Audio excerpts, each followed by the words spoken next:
A lot of people get confused between EBS, EFS and S3. तो आज की video में डिस्कस करने वाले हैं कि इन तीनों के बीच में डिफरेंस क्या है। सबसे पहली चीज़, ये तीनों स्टोरेज सर्विसेज है। Okay, apart from this we have RDS और DB and other database services as well, but we are not going to discuss in today session. तो आज की वीडियो में हम डिस्कस करने वाले हैं इनके बीच में डिफरेंस क्या है, ठीक है। एंड ट्रस्ट में, it is very very very easy.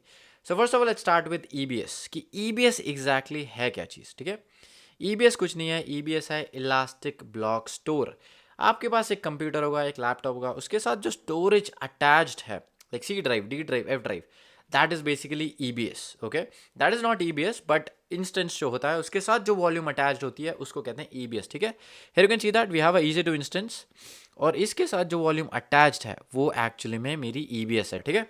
So I hope EBS आपको क्लियर हो गया होगा, ठीक है। EBS is elastic block store. Basically it is attached to one EC2 instance only. If you stop your EC2 instance, data will stay safe. If you terminate your instance, obviously your volume will also get destroyed and your data will be gone, right? Here are a few key points that I have wrote here. So it is used with EC2 instance attached to one EC2 at a time. It is very fast, best for operating system, software and databases, right? तो आपका laptop एक EC2 instance है, उसके साथ जो storage attached है वो है EBS। आई होप आप लोगों को EBS समझ आ गया होगा, ठीक है। Now the second kind of storage that we have, that is EFS, ठीक है। अभी EFS क्या है? Now assume everybody have seen a WhatsApp group, right? In a WhatsApp group, let's say 15 participants are there. If I'll share anything in that WhatsApp group, everybody will be able to access that.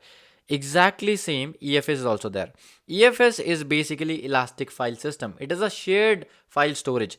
तो इसमें क्या होगा, let's say मेरी एक EFS है, उससे multiple instances attached है, multiple instances attached है। तो अगर मैं कोई भी फाइल इस EFS स्टोरेज के अंदर शेयर करता हूँ, उसको हर एक इंस्टेंस एक्सेस कर पाएगा, ठीक है। तो मैं एक EFS के साथ अगर 100 इंस्टेंस अटैच कर दूँ तो 100 के 100 इंस्टेंस उस सेम फाइल को एक्सेस कर पाएंगे इन सेकेंड्स, ठीक है। Multiple developers using same project folder, let's say हमने एक फोल्डर बनाया एक इंस्टेंस में, उस फोल्डर के साथ माउंट कर दिया अलग अलग इंस्टेंसेस को, ठीक है। तो जो भी उस फोल्डर के अंदर जो भी डेटा होगा वो हर एक इंस्टेंस एक्सेस कर पाएगा, ठीक है। Here are the few key points that I have wrote. You can pause the video and you can read it down. Alright. I hope EBS और EFS दोनों चीज़ें क्लियर हो गई होंगी। After that we have S3। भाई Google Drive सबने देखी है। S3 इज Google Drive of AWS. You can store anything in that. You can store file, videos, you can store text files, कुछ भी, मतलब कुछ भी डाल दो उसके अंदर, everything will be store, you will be able to store. और S3 फेमस है इसकी ड्यूरेबिलिटी के लिए, 99.9999 11 times 9, this is it's durability. मतलब अगर आप कोई ऑब्जेक्ट इसके अंदर अपलोड करते हो तो इतने चांसेस है कि वो गायब नहीं होगा, मतलब वो इतने चांसेस है कि लॉस नहीं होगा, ठीक है। और it is a object storage. Basically इसके अंदर कोई भी आप डेटा डालते हो उसको हम ऑब्जेक्ट कहते हैं। इसका साइज जो होता है अनलिमिटेड होता है, कितना भी डेटा डालो, no problem in that, but maximum size of object can be 5 TB, ठीक है। तो आई होप इन तीनों स्टोरेजेस के बीच में आप लोगों को डिफरेंस समझ आ गया होगा, EBS, EFS and S3। If the, ठीक है।